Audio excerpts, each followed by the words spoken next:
So it's been reported that China is looking to ban American movies from appearing in their markets because of everything going on in the trade war right now, especially with Donald Trump talking about raising tariffs to like 130%. China's retaliating, and they're like, okay, you want to screw us, we'll screw you too. None of your movies are going to appear in, our theaters. And a lot of people look at this like, oh, that's not that big of a deal. And at the end of the day, I'm here to tell you, it's not, but it's still a little bit of a blow. Avatar 2 would not have made as much money as it did without China. Avengers, Infinity War, and Avengers Endgame would not have made as much money as it did without China. Now, most movies won't really feel it because at the end of the day, China only lets in like 15 movies a year from our country to play in their theaters. And they love the big over-the-top bombastic movies like the Avengers films and Batman, apparently, because they always let Batman in, and Fast and Furious and Transformers and stuff like that. Whereas there are movies in our country that have made $1 billion without the help of China, but this is definitely a little bit of a blow to us, especially with something like Thunderbolts and Fantastic Four and Doomsday and Secret Wars right around the corner, where I don't know if they're going to get a China release, and that's going to definitely affect the box office for those films specifically. And it's also going to affect the fact that Warner Brothers is gearing up to release Superman this summer, and that's the start of an entirely new cinematic universe that could have 100% used the boost from the Chinese market.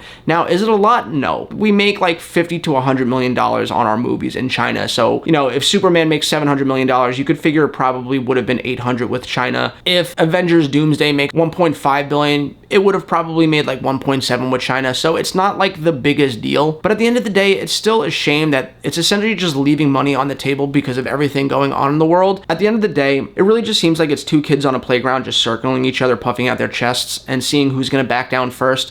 I don't actually think this 130% thing is going to take full effect. I think essentially our president is just trying to scare them into getting his way. And at the end of the day, you don't have to be that worried if you're a movie fan. It's not going to affect us that much, but I really hope we could just get past this and get back to just everyone being film-loving brothers and sisters and enjoying the movies all around the world.